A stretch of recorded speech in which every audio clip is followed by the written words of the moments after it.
Emanuel. Bueno, para mí es una distinción, un honor presentar a Rafael de la Cruz y nosotros debemos estar agradecidos de que haya dispuesto de un par de horas hoy y conversar con nosotros sobre los temas económicos que rigen la plataforma de María Corina. Rafael es doctor en Economía de la Universidad de París, director de la oficina de María Corina y Edmundo González, que está establecida en Washington, y ha sido pues gerente general de los países andinos del Banco Interamericano de Desarrollo, economista líder del Banco Mundial, director de descentralización de la Comisión Presidencial de la Reforma del Estado, la COPE, y director del Centro de Políticas Públicas del IESA y director del doctorado en Ciencias del Desarrollo del Centro de Estudios del Desarrollo. Bueno, con ustedes les eh, presento pues a Rafael, quien va a conversar con nosotros. Gracias. Muchas gracias, Evaná, muchas gracias, Carlos, y muchas gracias a todos por esta oportunidad de conversar con ustedes sobre un poco qué es lo que estamos previendo nosotros en la Venezuela que viene, ¿no? Yo quería de todas maneras tomar, antes de llegar ahí, quería tomar unos minutos para hablar sobre el tema de la coyuntura actual. Me parece que es un tema que pues, estoy seguro es de todo interés para ustedes, para todos nosotros, y después entonces entrar un poco más en una presentación breve, pero con los puntos esenciales, digamos, de la naturaleza de tanto de la estructura del Estado que estamos pensando, como del programa económico que tenemos preparado. Voy a tratar de tomar unos 15, 20 minutos máximo. Me gustaría más bien dar espacio para preguntas, para comentarios, para poder conversar con ustedes. Yo tengo una hora de tiempo para poder trabajar esto con ustedes. Entonces, quisiera, pues, como digo, no extenderme demasiado, más bien dar la oportunidad de que podamos conversar de una forma más fluida entre todos. Entonces, en primer lugar, el tema de la coyuntura, yo querría decirlo de esta manera, las cosas están mucho mejor de lo que parecen. ¿Qué es lo que parece? Bueno, pues tenemos una dictadura que además se ha convertido en uno de los regímenes más represivos por muchas décadas, ¿verdad? Y naturalmente en Venezuela no habíamos conocido un nivel de represión del estilo que tienen ahora, por lo tanto, suena como que estos son personajes que están ahí para quedarse.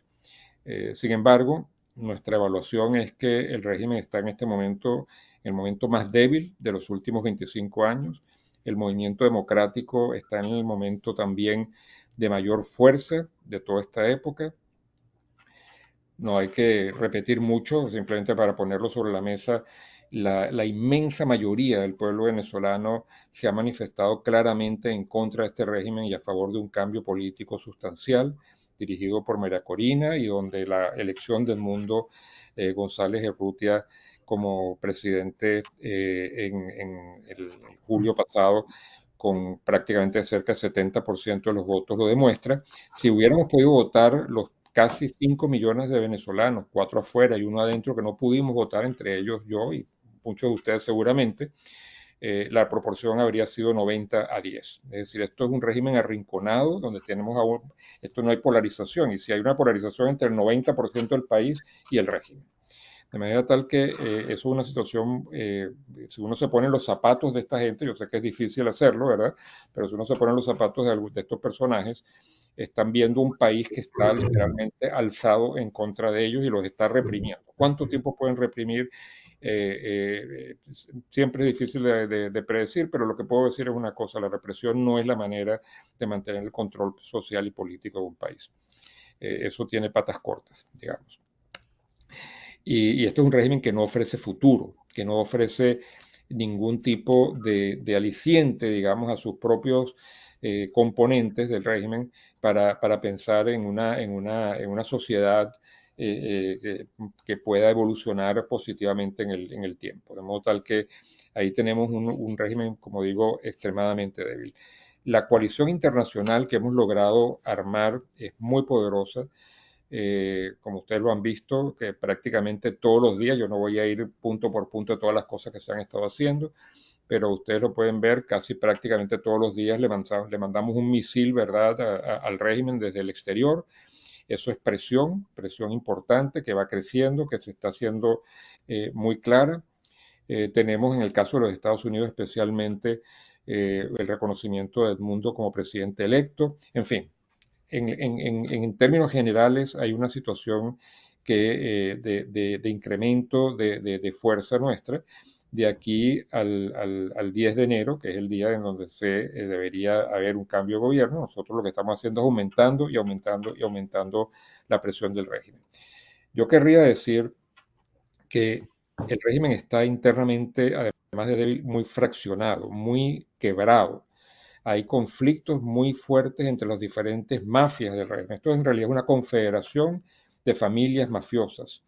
Y esto es una característica que está generándose claramente, que nosotros tenemos pues muchos indicios, mucha información sobre los conflictos internos.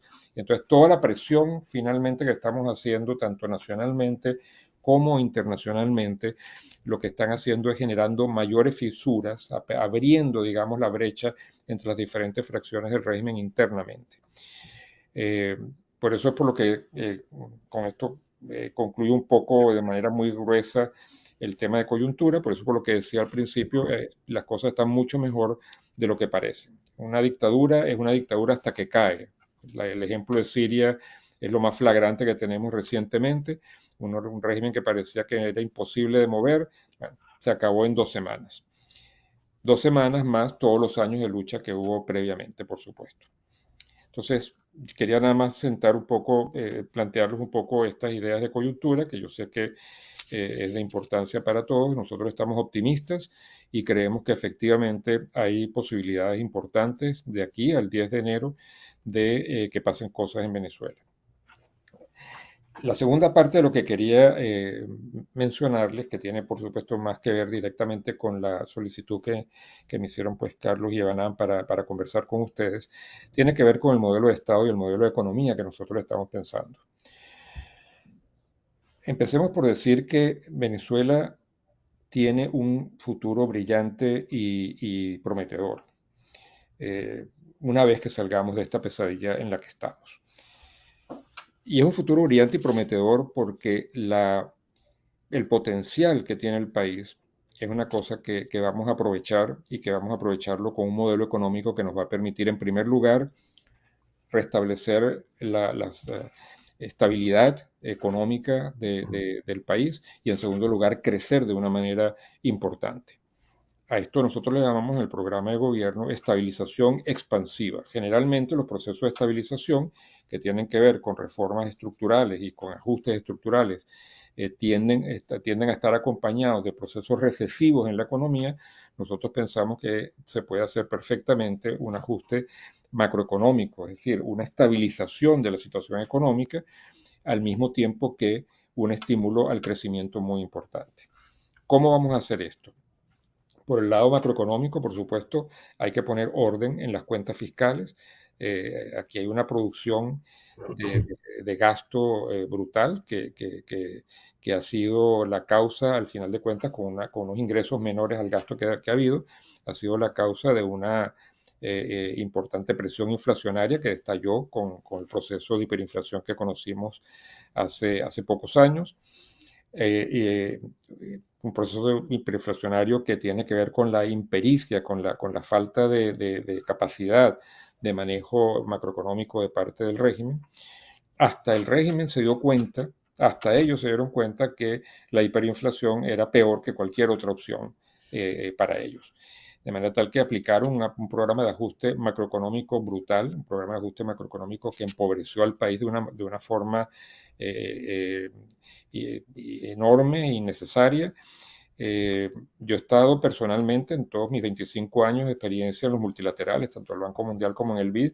Yo he estado involucrado en 5 ajustes estructurales distintos en 5 países distintos y en el cual por supuesto no estuve involucrado, ninguno de nosotros, ha sido el más devastador, el más empobrecedor de todos, por varias razones, pero voy a mencionar 2 de ellas especialmente.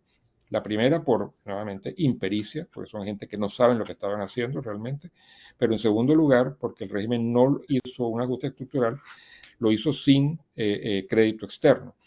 Lo que hizo fue básicamente una represión brutal de los ingresos, de manera tal de bajar la demanda y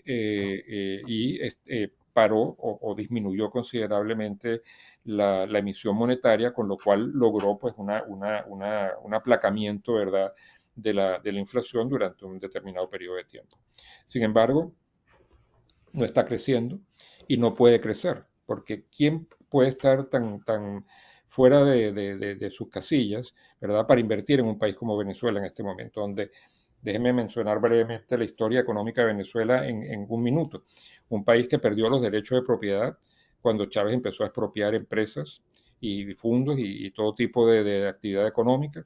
Un país que perdió un poder judicial independiente que permita cualquier tipo de conflicto o desacuerdos, etcétera, comercial y tal, poder ser dirimidos de una forma imparcial y justa, de manera tal que uno se invierte, pues no sabe qué es lo que puede pasar ahí si necesita acudir al Poder Judicial. Un país que eminentemente petrolero, que destruyó a PDVSA, ¿verdad? Un régimen que destruyó a PDVSA, una empresa que tenía pues 3.4 millones de barriles de producción cuando llegó Chávez. Todos sabemos perfectamente lo que pasó, fue declinando progresivamente hasta que finalmente en el año 2014-2015 empezó un colapso de la producción brutal por falta de, nuevamente, gerencia, mantenimiento y saber lo que están haciendo.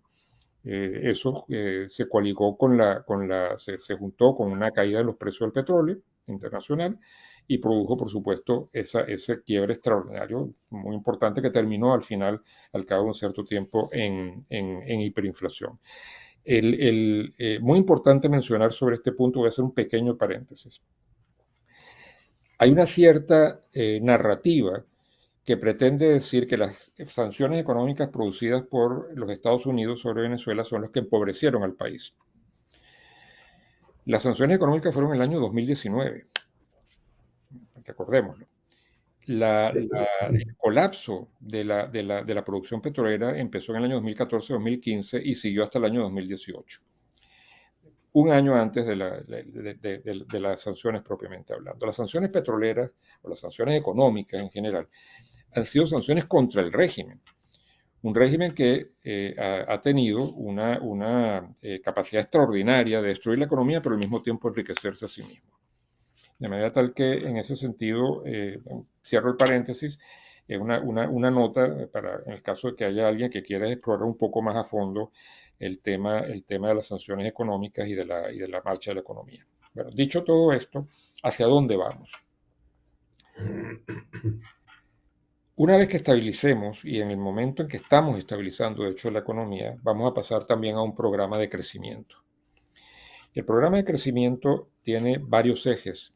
El primero de ellos, voy a mencionar dos o tres importantes. El primero de ellos es un acuerdo con los organismos multilaterales, con el Fondo Monetario Internacional, el Banco Mundial y el Banco Interamericano de Desarrollo, para armar un paquete de reconstrucción del país que nosotros estamos evaluando entre 60.000 y 70.000 millones de dólares para 5 años. Este paquete de financiamiento vendría dirigido fundamentalmente a infraestructura y servicios públicos, restauración de la capacidad de producción de energía, restauración del servicio de agua, restauración de escuelas, de hospitales, carreteras, puertos, aeropuertos, etcétera, etcétera. Es decir, es un programa de inversión masivo público en el cual vamos a pedir también al sector privado que contribuya, naturalmente, se va a ser público-privado, pero donde el sector público va a tener un importante protagonismo para hacer dos cosas. La primera, para prender el motor de la economía, ¿verdad?, generando demanda agregada de corto plazo. Eso pues son contratos, ¿verdad?, para hacer todo este tipo de inversiones que va a generar que empresas empiecen pues a contratar gente, y al contratar gente genere demanda, y al generar demanda empieza a moverse el motor de la economía. Y en segundo lugar, esto es una cosa de corto plazo, entonces es como prender un motor, ¿verdad?, prender el motor de un carro. La segunda cuestión que va a tener, el segundo efecto que va a tener este programa de inversión masiva de mediano y de largo plazo, un efecto de incremento de la productividad. La mayor parte, nosotros hemos estudiado esto muy detalladamente, la mayor parte en América Latina y en Venezuela no es una excepción, de las razones por las cuales la productividad en América Latina no crece. Les puedo decir que en los últimos 30 años la productividad de América Latina ha estado estacionada. No ha habido crecimiento de la productividad. En América Latina se crece por inversión y por trabajo, pero no por productividad. Es un reto importante de la región que tenemos que superar. Y la mayor parte de las razones, y en algunos países hasta el 70% de las razones que explican la falta de productividad en la economía, es la falta de una infraestructura moderna y de servicios públicos, etcétera, de una infraestructura en sentido general de la palabra. Entonces, ahí hay un primer elemento que nosotros vamos a utilizar como un programa de reconstrucción del país que va a ser básicamente dirigido fundamentalmente a inversión en infraestructura y bienes públicos nuevamente. Un segundo punto muy importante y que por supuesto para este grupo en particular es muy relevante es el tema de la reconstrucción de la industria petrolera, naturalmente. Nosotros hemos llegado a niveles muy bajos de producción. Después de las licencias petroleras para Chevron, Repsol, etcétera, pues estamos rozando los 900.000 barriles en este momento, pero nuestro objetivo, por supuesto, es ir por arriba de los 3,5 millones de barriles, incluso más que eso en los siguientes años. Ahora, ¿cómo se hace eso? ¿Cómo se hace eso? ¿Con qué recursos se hace, se logra el arranque, el aumento importante y sostenido de la producción petrolera? ¿Dónde están esos recursos? Bueno, les puedo decir dónde no están esos recursos. No están en el Estado. Nosotros no vamos a tener recursos para poder reconstruir PDVSA. Esa es la realidad. Nos guste o no nos guste. En definitiva, esto no es un tema ideológico, es un tema práctico, es un tema esencialmente de sentido común. Entonces, es por eso por lo que nosotros hemos planteado que la reconstrucción de PDVSA, la reconstrucción de la industria petrolera en Venezuela, tiene que ser en base a la inversión del sector privado. Por eso por lo que hemos dicho que nosotros vamos a privatizar la producción petrolera, porque queremos efectivamente dar todos los incentivos posibles para que las empresas petroleras internacionales y ojalá capital nacional también se metan en el negocio petrolero. Nosotros no necesitamos regalías, lo que necesitamos son que los que produzcan paguen los impuestos al Estado, como pasa en la mayor parte de los países del mundo donde existe producción privada de petróleo o de cualquier tipo de minas.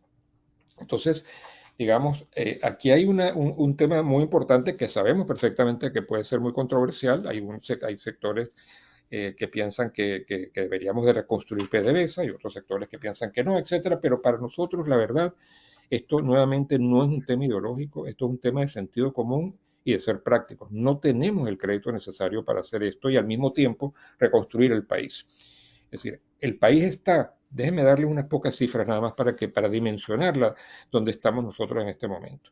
Cuando llegó Chávez al gobierno, Venezuela era una economía de 100.000 millones de dólares, 100 billones americanos de dólares. Eso era la economía, el tamaño de la economía venezolana, 25 años atrás. Hoy, la economía venezolana es más o menos 100.000 millones de dólares también. 25 años después, si nosotros descontamos la inflación, esto es una economía de unos 60.000 millones de dólares del año 1999 aproximadamente. Es decir, una economía que es 40% más pequeña que lo que era 25 años atrás.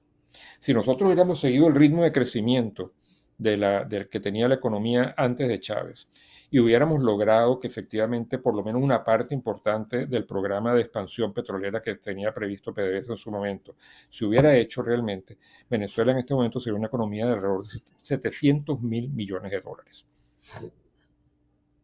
Y lo repito, 700.000 millones de dólares. El doble de la economía colombiana, con menos población. Pero somos una economía de 100.000 millones de dólares corrientes, digamos, en este momento. Ese es el tamaño de la economía nuestra. Y de ahí es donde vamos a partir para la reconstrucción. ¿De dónde sacamos entonces los recursos para la reconstrucción de PDVSA? Y es imprescindible. Es imprescindible. Es decir, el programa de expansión y de recuperación de Venezuela pasa por una recuperación fundamental de la producción petrolera. No hay manera de hacerlo de otra forma. Si no, no estamos condenados a ser un país pobre por décadas y décadas y décadas. Ese es el centro de atención que nosotros tenemos que tener, en primer lugar, para generar los recursos fiscales que nos permitan, al lado del programa del programa de reconstrucción multilateral, nos permita generar una dinámica de crecimiento económico que lleve al país a una situación de prosperidad que es la que todos esperamos. No sé, ya son casi las 10:30. Me gustaría tal vez parar ahí. Hay otras cosas que me gustaría decir, pero nuevamente creo que es más importante en este momento oírlos a ustedes, conversar entre nosotros, ¿verdad? Y poder profundizar un poco más tal vez en algunos detalles de lo que he planteado o de cosas que no he planteado que pues algunos de ustedes pueden tener seguramente en mente. Así que bueno, muchísimas gracias de verdad por la atención y estoy pendiente de la conversación. Bueno, gracias, gracias Rafael por tu exposición. Tengo algunas preguntas en el chat, no muchas, pero tengo varias. Y, este, y bueno, y algunas personas en derecho de palabra. Déjame comenzar con las preguntas del chat. Bueno, hay una pregunta que no sé si es pregunta de exposición, pero dice que PDVSA requerirá una profunda reestructuración y redimensionamiento, así como permitir la máxima participación privada en toda la cadena operativa, como lo mencionaste. Sin embargo, ¿será posible esperar esquemas de participación privada, accionaria y de rendición de cuentas como los casos de Petrobras o Ecopetrol?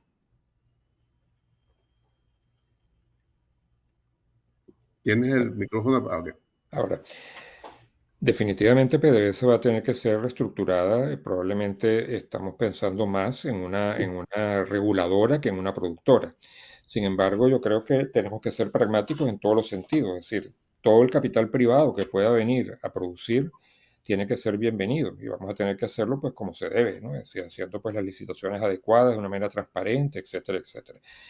Ahora, puede haber situaciones especiales en donde PDVSA todavía siga produciendo durante un tiempo, probablemente, no lo sé. Entonces, digamos, yo creo que esto es una cuestión que vamos a tener que verla caso por caso y asegurarnos, digamos, de que tengamos los instrumentos necesarios para recuperar la producción en el más corto plazo posible. Sin embargo, la dirección general, yo estoy hablando, digamos, de casos específicos y de situaciones que cuando nos encontremos con lo que tengamos en la mano realmente, porque tenemos muy poca información sobre muchas cosas que están pasando en el país, cuando nos encontremos con la información más fidedigna, vamos a tener que tomar decisiones naturalmente para adaptarnos a la situación real.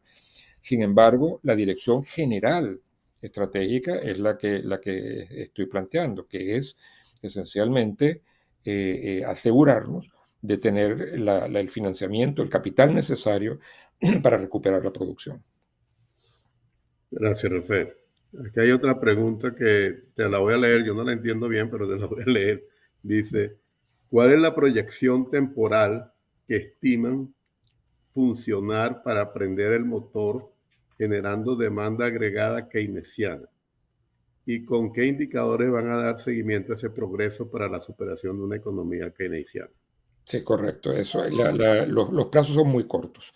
Nosotros esperamos que en el curso del primer año no solamente, acordemos una cosa, el ritmo de la inversión va a ser un poco más lento. El primer año va a haber relativamente poca inversión porque se requiere una preparación para todo esto y van a tener que haber licitaciones, etcétera. Es decir, tenemos que hacer todo esto de una manera transparente y eso requiere unos tiempos que necesariamente tenemos que apresurar todo lo que se pueda, pero a respetar, digamos, sobre todo los tiempos necesarios para mantener un proceso de transparencia muy claro en un programa de inversión masivo como el que estamos hablando. Ahora, el primer año dentro del programa, esto no lo mencioné y me alegra la pregunta para poderlo decir, en el primer año del programa de reconstrucción nosotros estamos previendo y hemos negociado ya informalmente, no tenemos negociaciones formales con los multilaterales, pero tenemos contactos con los 3 multilaterales para ir preparando eventualmente el programa de reconstrucción. Está prevista un fondo de enfrentamiento a la crisis humanitaria. Esto es básicamente transferencias vía bancaria a sectores vulnerables de la población para elevar lo más rápidamente posible el nivel de consumo, sobre todo de alimentos y de productos de medicinas, etcétera, etcétera, las cosas más básicas, ¿no? Entonces va a haber un programa de transferencia de corto plazo en ese primer año para enfrentar, como digo, la crisis humanitaria. Eso ya de por sí va a generar un proceso de demanda agregada, básicamente por aumento de consumo. Eso va a ser como el primer punto sobre el cual vamos a empezar. Por supuesto, todo el esquema favorable al sector privado, todo el esquema favorable a la inversión, etcétera, que vamos a plantear y que vamos a garantizar, nosotros esperamos también que empiece a haber un proceso de inversión privada que genere empleo independientemente del programa de inversión, naturalmente. Entonces eso lo vamos a ver también un poco en el primer año. Después ya del segundo año en adelante, probablemente hacia fines del primer año, pero ya el segundo año en adelante con mucha claridad, vamos a tener un impulso mucho más definido en base a la demanda agregada que se está creando, que efectivamente es un programa keynesiano, como el colega que plantea la pregunta menciona. Gracias, Rafael. Aquí tengo una pregunta que parcialmente la acabas de responder, pero déjame hacerla de todas maneras. ¿Cómo esperan conseguir los préstamos del Fondo Monetario Internacional, Banco Mundial y el Banco Interamericano de Desarrollo, estando Venezuela en default, estando PDVSA en default, estando Venezuela frente a un bloqueo comercial por todas esas deudas? Sí. Adicionalmente, la segunda parte de la pregunta es, la privatización de la industria requiere de cambio en la legislación vigente. ¿Cómo esperan mostrar capacidad de pago de esos préstamos que proponen estas entidades? Correcto. A ver, esto es un tema muy importante y agradezco la pregunta. Por supuesto, Venezuela está en default y a uno de los tres multilaterales, precisamente al Banco Interamericano de Desarrollo, cuando yo estaba como gerente del grupo andino del banco, me tocó el tema del default de Venezuela, que es el único de los tres multilaterales grandes que menciono, es el que tiene un default de deuda por parte de Venezuela. Los otros dos no tienen. Ni el Fondo Monetario ni el Banco Mundial tienen un problema de default con Venezuela en este momento, felizmente. Y el default con el Banco Interamericano es muy manejable y podemos resolverlo con relativa rapidez y facilidad. Lo más importante del programa de reconstrucción son dos cosas. En primer lugar, la capacidad de crecimiento que tengamos como país, como la economía, y la sostenibilidad de la deuda en base a ese crecimiento. Si nosotros adquirimos un programa de 60.000, 70.000 millones de dólares en este momento, estamos hablando de 60-70% del Producto Interno Bruto actual. Eso, junto con cerca de 160.000 millones de dólares que tenemos de deuda en este momento, hace insostenible la deuda. La única manera de que esto se sostenga es de dos formas. Primero, que crezcamos. En la medida en que vamos creciendo, el ratio entre el Producto Interno Bruto respecto a la deuda va disminuyendo en la medida en que vamos creciendo. Y la segunda cosa que tenemos que hacer es la renegociación y la reestructuración de la deuda externa que tiene Venezuela, la que tiene la República en este momento. Esa renegociación la tenemos que hacer solo después de haber tenido un acuerdo con los multilaterales, en ese sentido de ser un programa de estabilización y de crecimiento al mismo tiempo. Y con el respaldo de los multilaterales, nosotros vamos a ir a nuestros acreedores y vamos a hacer buena la palabra de la República. Nosotros tenemos que tener muy claro que tenemos que restablecer el crédito y la respetabilidad de la República en los mercados internacionales. Pero eso lo tenemos que hacer después de llegar a este acuerdo. Lo que les puedo decir es que ese acuerdo es factible.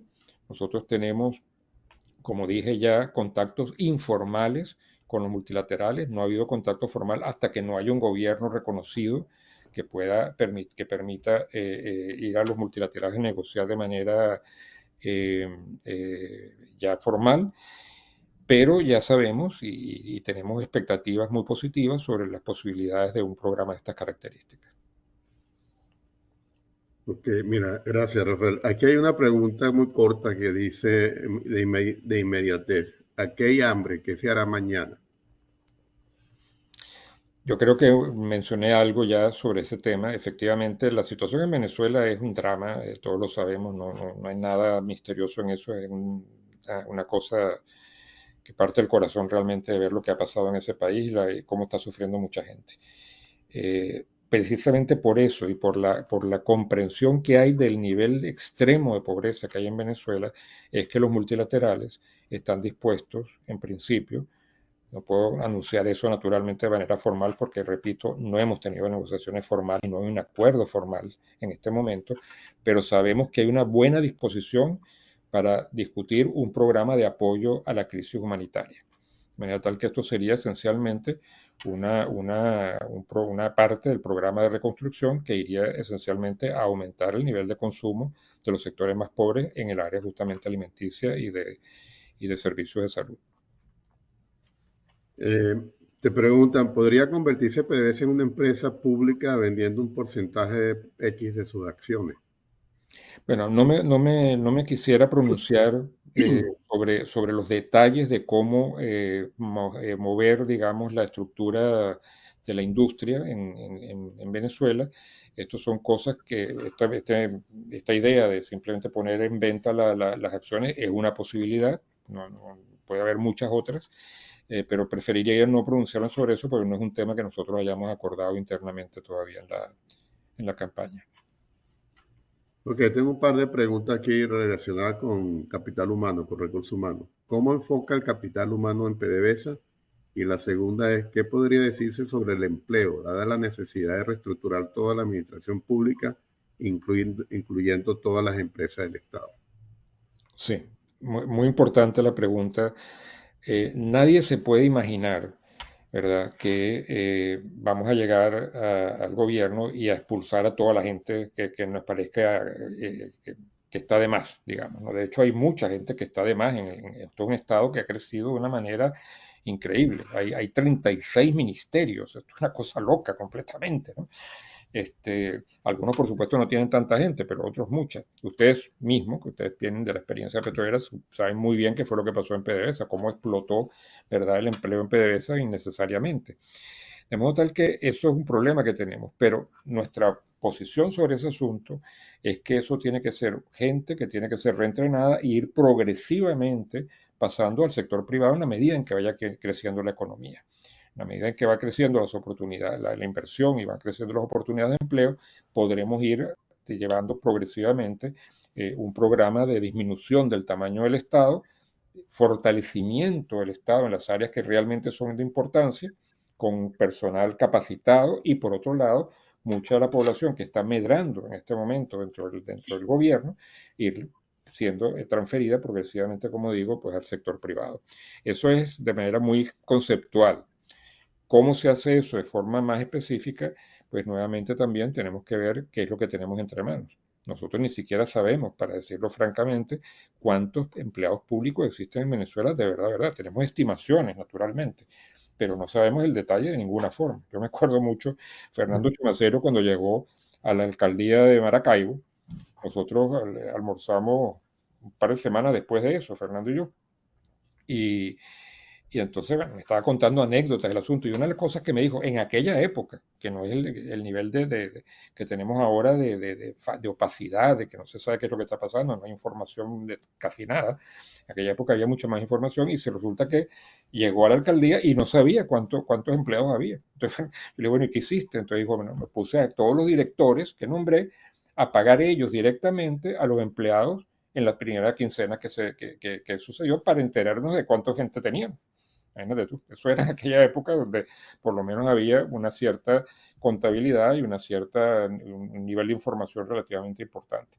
Bueno, cosas así vamos a tener que hacer necesariamente para entender cómo estamos. Ok, en otro tema, tú mencionaste que PDVSA o las operaciones petroleras se van a privatizar. Aquí te preguntan, ¿cómo estamos seguros que vendrán empresas importantes y no de maletín para invertir en todos los campos? Infraestructura de oleoductos, gasductos y terminales, así como refinería petroquímica y sistema eléctrico. Muy importante. Esto tiene que ser con total transparencia. Y por eso es por lo que tiene que haber mecanismos de licitaciones muy claros, donde se entienda perfectamente cuál es la experiencia de las empresas que vienen. En el área petrolera, todo el mundo sabe muy bien cuáles son las empresas de verdad y cuáles son de maletín. Pero hay muchas empresas que van a venir a encargarse de... Imagínense ustedes la cantidad de empresas que hay en este momento, que no están funcionando o que funcionan mal, ¿verdad? Y que pueden ser privatizadas, no solamente en el área de hidrocarburos, estamos hablando también en el resto de la economía. Entonces, esto es un tema, un reto muy importante en economías como la venezolana. Quiero hacer un paralelo, salvadas las distancias, con la economía soviética. Cuando cayó la Unión Soviética, el proceso de privatización fue eso, de los amiguetes, ¿verdad?, del régimen y de empresas de maletín que se hicieron multimillonarios de un día para otro prácticamente. Bueno, eso por supuesto, salvar las distancias, pero por supuesto es una cosa que nosotros tenemos que evitar a toda costa en Venezuela. Y gracias por la pregunta para tener la oportunidad de aclarar que es un tema central, que estamos muy pendientes de esa cuestión, y vamos a tener que, como sociedad, asegurarnos de volver al camino de una economía de mercado que empiece con el pie derecho y no de una manera equivocada, como sería ir a procesos de entrega, digamos, acelerada y no bien pensada de la economía pública al sector privado. Ok, usted mencionó, te pregunto, usted mencionó que la baja productividad se debía en América Latina a infraestructura deficiente. Sin embargo, en el caso de Venezuela, en el pasado tuvimos buena infraestructura y sin embargo la productividad en todos los sectores era muy baja. ¿Qué otros factores considera pueden haber influido? Gerencia, traba burocrática, sobrevaluación de la moneda. Hay muchos factores, indudablemente. El tema de la infraestructura está muy medido econométricamente en América Latina y en Venezuela. Nosotros hicimos muchos estudios, tanto en el Banco Mundial como en el BID, sobre esto, y sí es el factor más importante. Sin embargo, por ejemplo, la educación es muy importante. La capacidad del sistema educativo de proporcionar el tipo de skills, el tipo de habilidades que requiere esa economía en particular es central.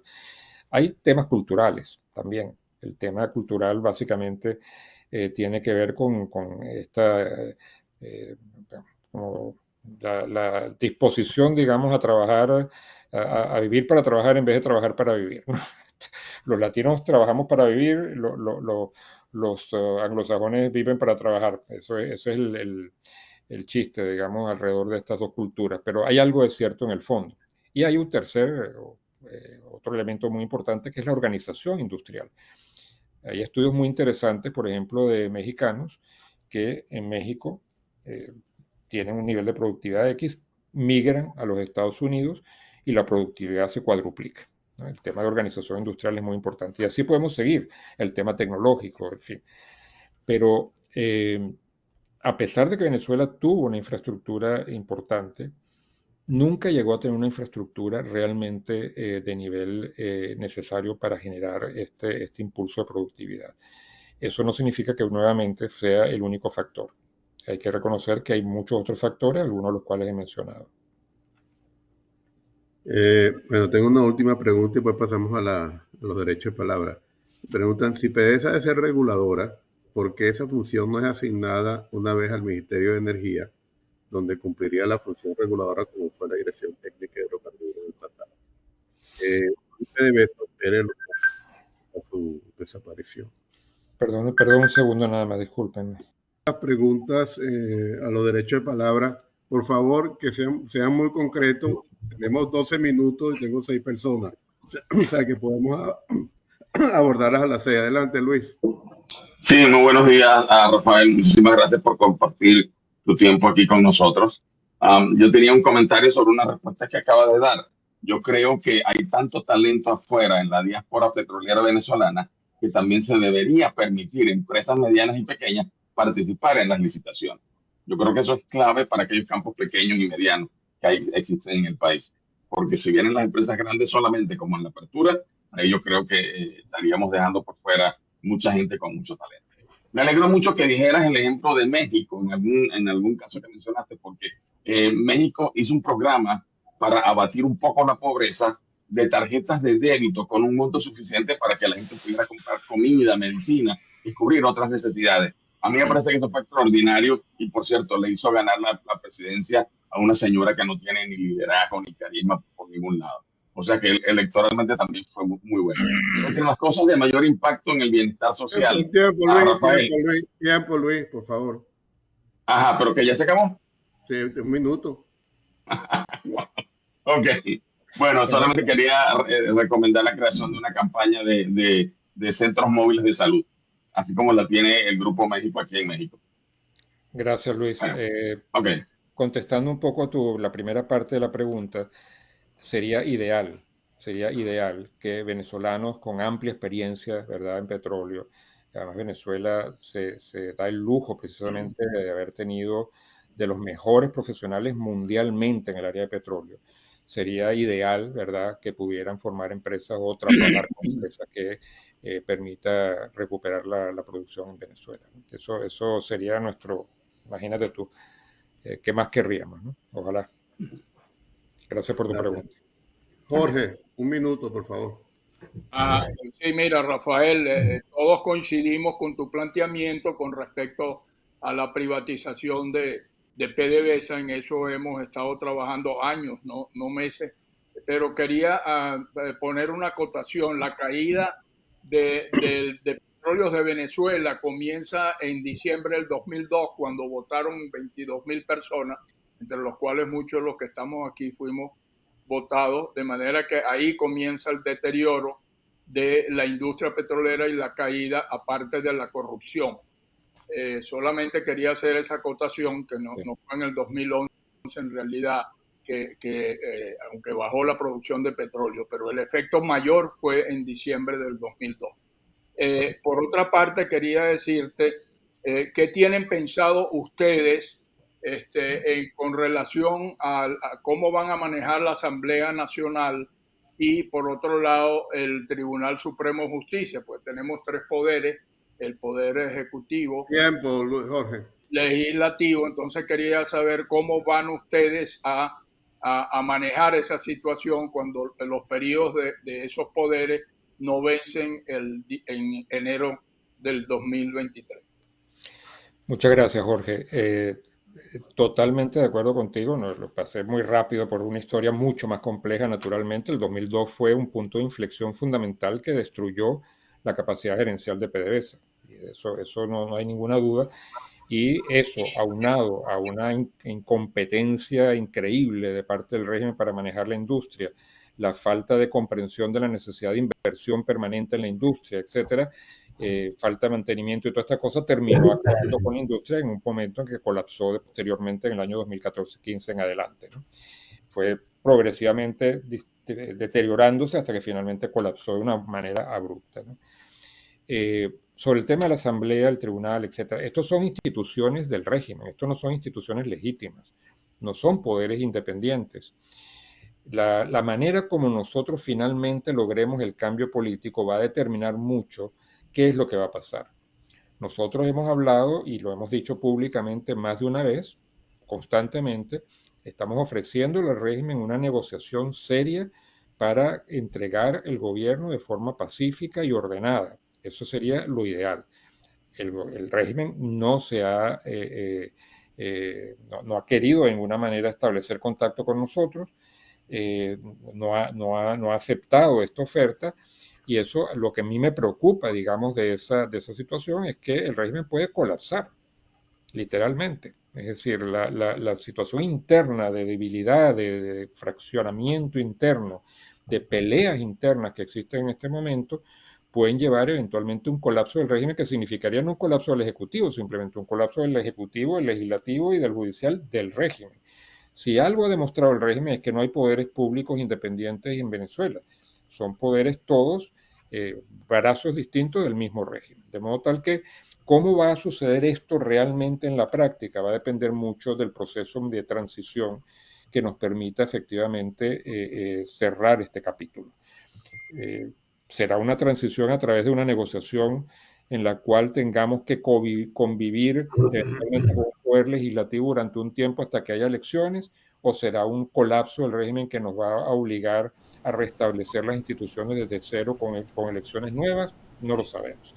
pero en todo caso, digamos, la existencia del poder legislativo y judicial del régimen no es la existencia de poderes públicos legítimos e independientes. Esa es la base por la que tenemos que empezar, y ver las circunstancias en las que haya la transición, pues nos llevarán a tener que tomar las decisiones que haya que tomar sobre estos poderes.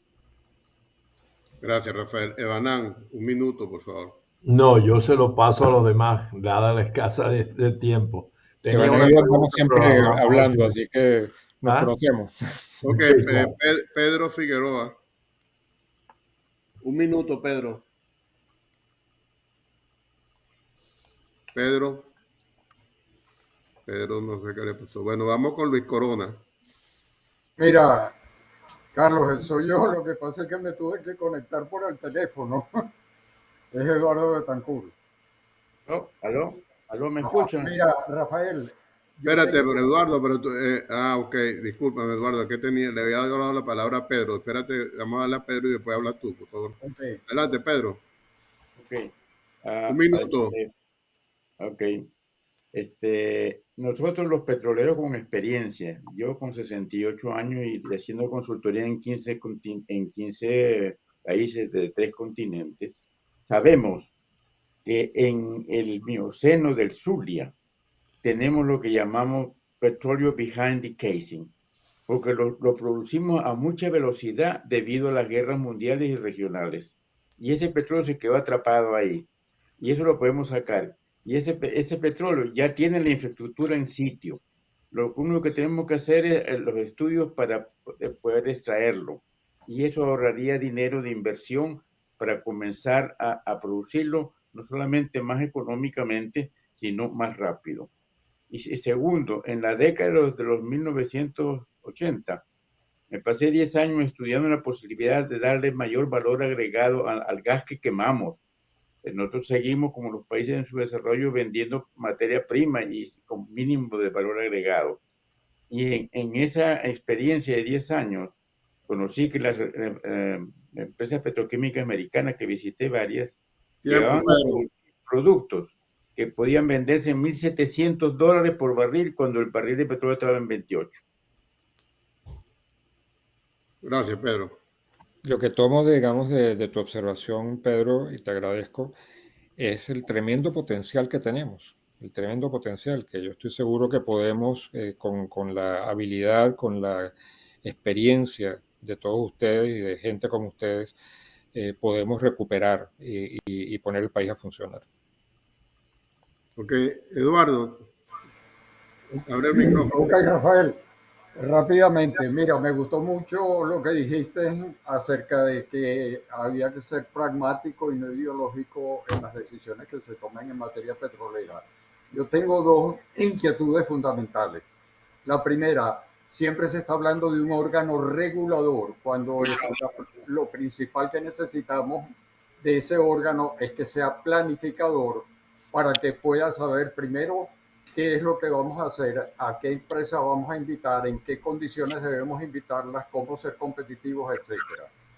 Entonces, esto es muy parecido a el diseño original de lo que era la PDVSA Casa Matriz y ya se estaba en la ley. Entonces, y la pregunta entonces es, si eso es tan importante, ¿por qué no de una vez empezar a nombrar esos miembros y que empiecen a adelantar esa labor? Porque eso va a ser fundamental para la industria. La segunda es, si conservar o no conservar una operadora, una PDVSA operadora, y como se ha dicho, la PDVSA operadora tiene la posibilidad de formar personal, de mantener un conocimiento del negocio petrolero actualizado y de tener y de poder reemplazar a los recursos humanos para el ente regulador o planificador que está ahí. Entonces, ¿por qué no pensar como Tiempo. sí, Eduardo, te pasaste. en una PDVSA mixta como empresa pública de Gracias, menor magnitud? gracias Eduardo, por tus comentarios y la pregunta. Yo creo que el diseño específico institucional de PDVSA vamos a tenerlo que ver nuevamente en el momento en que estemos realmente ya en posición de tomar decisiones sobre esto. Hasta ahora, nuevamente, el concepto que tenemos es necesariamente necesitamos, ¿verdad? Capital privado para poder levantar la producción. No podemos hacerlo a partir solamente del aporte financiero del Estado. No lo vamos a tener. Ya mencioné las dimensiones económicas en las que estamos hablando.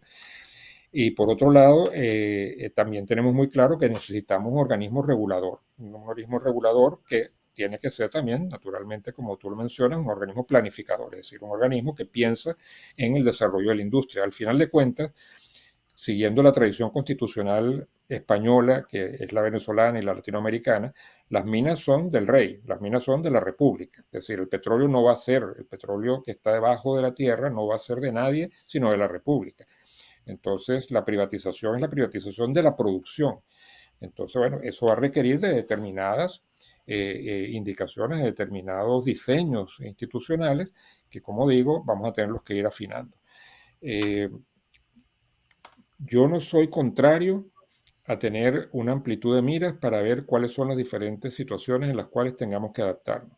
Ahora, en términos generales, nosotros tenemos que ir hacia un tipo de industria que esté en manos del sector privado para poder explotar de verdad en la corta ventana que tenemos de pocas décadas, muy pocas décadas probablemente, de la energía de hidrocarburos. Necesitamos ir lo más rápido posible, lo más rápido posible. Esa es la orientación más general. En términos de recursos humanos, déjame solamente mencionar algo rápidamente. Yo creo mucho en el mercado de recursos humanos, es decir, la gente tú no la tienes que formar para que haga esto, la gente se forma y el mercado ofrece oportunidades para contratar a la gente. Es decir, en ese sentido, yo no, en principio, yo tampoco no quiero que tomes esto como una orientación de política ya acordada ni nada de eso, es mi reacción personal en este momento. Yo creo que es muy importante que la gente que vea que hay oportunidades en la industria petrolera se forme para hacerlo. Ustedes lo hicieron. Y puede haber programas especiales. Un país petrolero como Venezuela pues puede tener programas de becas, por ejemplo, cosas de este estilo que ya tuvimos en su época también. Entonces, digamos, hay muchas maneras de hacerlo. Pero mi impresión general personal es que eso es un mercado también que debe funcionar como mercado. No tenemos por qué monopolizar la formación en ese sentido o asignar la formación a una empresa estatal o a un ente estatal. Pero es mi impresión personal nada más. Gracias, Rafael. Ramón, creo que esta es la última pregunta. Un minuto. ¿Cómo no? Buenos días. Mira, la gasolina. Buenos días. La gasolina, yo creo que no vale mucho ahondar sobre la importancia estratégica que tiene para el nuevo gobierno y cómo deberíamos de prepararnos para suplir esa gasolina de inmediato. Pero el punto que quería ir era que hoy en día se están destinando aproximadamente unos 30.000 barriles diarios a subsidio. Eso implica aproximadamente unos 3 millones de dólares diarios que estamos destinando allí a valor alterno de exportación. Sí. Para tomar en cuenta de que eso tiene que regularizarse lo antes posible, llevarlo por lo menos al precio actual de diferencia de 0,50 dólares por litro. Y obviamente hay que tomar en cuenta esto para una compensación al sector más necesitado, hacerlo de una manera expedita, pero llevar la gasolina a un precio único para impedir la corrupción y toda la problemática que trae el subsidio pues al mercado interno. Eso era básicamente el comentario que quería hacer, porque son 3 millones de dólares diarios en situación de escasez, aun cuando vamos a tener un ahorro muy importante al suspender el suministro a Cuba. Okay. Básicamente era eso. Gracias. Gracias, Ramón. Yo te diría que la orientación de política que tenemos es muy parecida a lo que tú estás mencionando. Los sectores que requieran algún tipo de subsidio no lo podemos hacer de una forma que lo aprovechen sectores que no lo requieren. Eso es una, digamos, orientación de política sana que permite estratificar de una forma correcta los apoyos públicos que eventualmente se requieran en un momento determinado, ¿no? La verdad, pues me lamento mucho no poder acompañarlos más. Estoy bajo mucha presión ahora de muchas cosas que tenemos entre manos, pero no quería dejar de estar con ustedes, de compartir con ustedes. Quiero nuevamente agradecerte, Carlos, y a todos ustedes pues, por la invitación. Evanán, querido, muchísimas gracias nuevamente por la oportunidad. Y bueno, estamos en contacto y contamos, el país cuenta con ustedes. El país cuenta con ustedes. Solamente una preguntita rápida, Rafael. ¿Cuánto tiempo estimas que sería el periodo para lograr las ayudas institucionales de los multilaterales, con lo cual contaríamos para abrir el sector que tranca PDVSA a la actividad privada? Pues, o sea, hoy no pueden salir a los mercados sin la ayuda de PDVSA. ¿Cuánto tiempo calcula que tendríamos para hacer esa apertura? Me refiero al midstream. Okay. Los multilaterales vamos a tener dos etapas con ellos. Va a haber una etapa de muy corto plazo, que puede ser unos pocos meses, para lo que tiene que ver sobre todo con el programa de apoyo al tema humanitario. Eso va a ser relativamente rápido, que va a surtir efecto muy pronto. La segunda etapa es además se subdivide en varias fases, pero básicamente esa es la etapa de reconstrucción y de inversión. Nosotros esperaríamos, espero, no quiero por supuesto dar una cifra, un universo temporal rígido, pero nosotros esperaríamos que antes de finalizar el primer año de gobierno tengamos ya recursos, una primera fase de recursos del programa de reconstrucción. Pero eso no significa que no podamos empezar ya con los planes de inversión y con los planes de licitación para, con los recursos ya empezando a fluir, podamos empezar la obra. Es decir, tenemos que coordinar esto de una manera tal de optimizar el tiempo y optimizar los recursos que vamos a tener en ese primer año. Bueno, gracias. Muchas gracias, Rafael, por tu tiempo, te lo agradecemos. Y bueno, esperemos conversar contigo después del 10 de enero. Esperemos que así sea. Okay. Entonces vamos a continuar nosotros, que tenga menos presión en tu trabajo, Rafael. Bueno, si hay presión es buena noticia. Muchas gracias, Rafael. Feliz Navidad, Rafael. Mira, Rafael, cuando te salga, si te vas a salir, para que no nos